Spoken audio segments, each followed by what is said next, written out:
We see, subhanallah, Andalus as an Islamic state, Islamic Spain. This was the light of the ummah for so long. The amount of education, just to compare, for example, Al-Andalus to where we are today. Because as I said, no doubt we're at a low point today. Al-Andalus, in 1 year, and remember, we're going back a long time ago. You didn't have the same technology, you didn't have printing presses, you didn't have computers and the internet. In Al-Andalus, in 1 year, more books were translated into the Arabic language than in the entire Middle East today. More books were translated in 1 year in Al-Andalus, going back 1,000 years ago, than the entire Middle East today. This shows that the level of education was so high. This shows how educated and concerned with educating the ummah they were. This shows that we have fallen down today. There's a beautiful story from the history of Al-Andalus where the Khalifa at the time, he wanted to find someone to marry his daughter. And the Khalifa, he doesn't just want anyone to, it was his son. He didn't want just anyone to marry his son. You want to find the best girl available.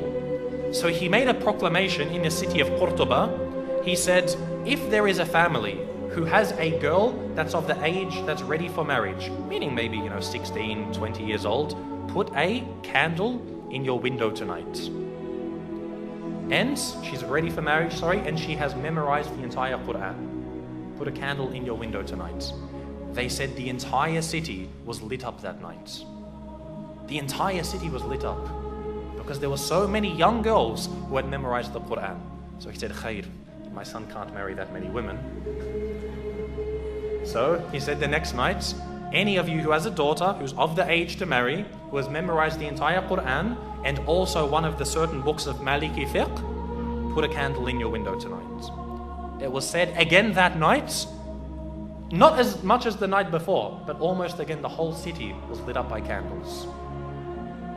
I would dare to say that if we were to ask about our entire ummah today, to have one girl who's of the age to get married, who has memorized the entire Quran and one of the books of Maliki fiqh, tell us any book of fiqh, we would not have a single candle in our windows tonight. This shows the state of the ummah, and this is a sign that we see when our women are educated, the ummah is strong. For the men to be educated, khalas, men are always going to be educated. They're always going to be needed. You're always going to need an imam. But the true test for the ummah is when the women are educated. You see today, most of our women, some parts of the world, the women can't even go into the masjids. They won't even have a space for them in the masjids, let alone educating them. You find, khalas, she knows how to cook and clean, perfect, mashallah, this is all we need. No, they must be educated. This is why Andalus, it was seen as a high time for the ummah to know about Islam. No, I'm not saying for her to go to university and study liberal arts and accounting. I'm talking about Islam. To come to the Islamic centers and to know her religion. We must have this because she is the one who is going to raise a nation. The husband, the father isn't there to raise the children. The mother is. If she doesn't know about her religion, what is she going to pass on? This shows how healthy we are. And the reality as an ummah today, we are very sick. The women know nothing about Islam and our men are very uneducated. So we have to turn this around. As I said, Andalus, more books were translated in 1 year than in the entire Middle East of today. You saw even the technology that they had. Up until today in Spain, they still continue to use the same pipes for their cities that was built by the Muslims 1,000 years back. They have aqueducts where they would take water from the mountains and bring them to the cities in Cordoba. They're still used today. Still used today. This is something amazing. And they say this is better than the pipes that we make today. This is how educated and intelligent the Muslims of Al-Andalus were. How to solve this for ourselves? And we can't just become like this overnight. But there has to be gradual steps for this. You go to much of the Middle East today and all they teach them is about how great their nation is and how great their leader is. I remember in Egypt, subhanallah, from the time of Mubarak, you would go in the streets and all you would see, Masr da'iman, Masr awwalan, Masr abadan. They'd say, Egypt before everything else, Egypt above everything else, and Egypt forever.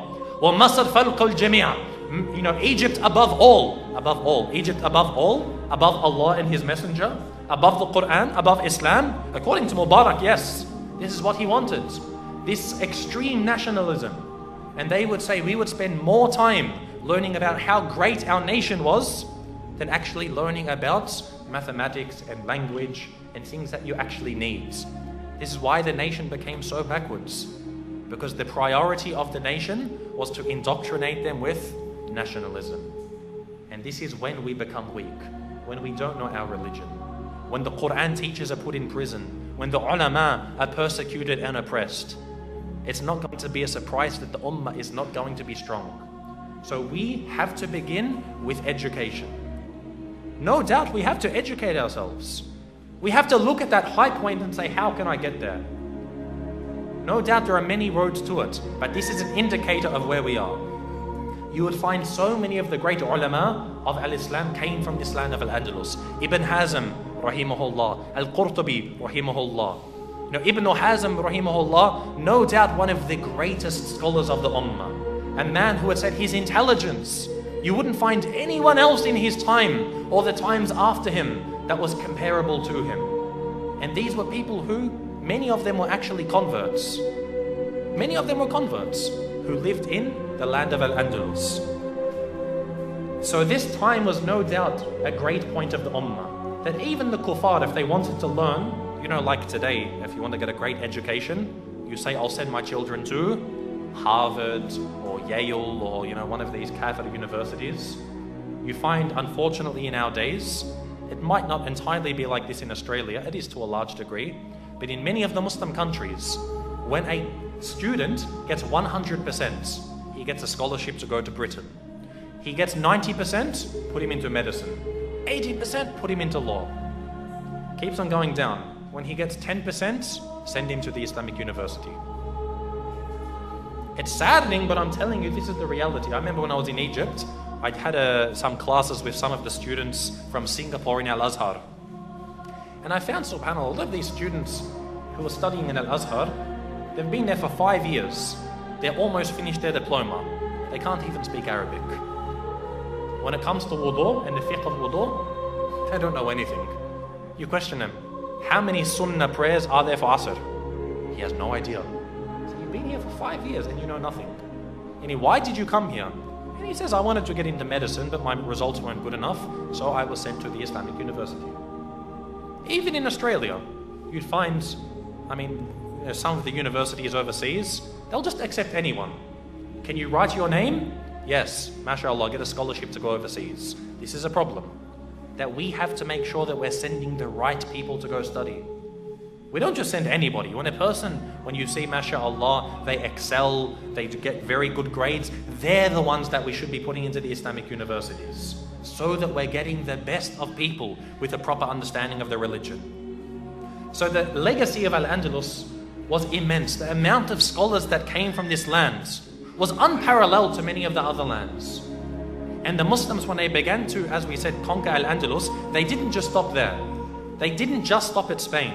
They conquered a large part of France. And they began to go into France, because at this time, after the fall of the Roman Empire, all of Europe was weakened. So all of a sudden you had the Muslims coming in this way and Muslims coming in from the south of Italy. And the Muslims of Al-Andalus, they met the French at a battle that is called the Battle of Poitiers. And this battle, according to some historians, they debate over the significance of this, but especially the non-Muslim historians, they say, had of the Muslims been victorious in this battle, today all of Europe would have been Muslim. That was the last line of defense. The Christians put everything they had. They were led by their leader, Charles Martel, and they were able to beat the Muslims. And the historians, I say, had we not defeated them at that time, we would be praying in masjids today, and all of our universities would have minarets. So we see the power that the Muslims had.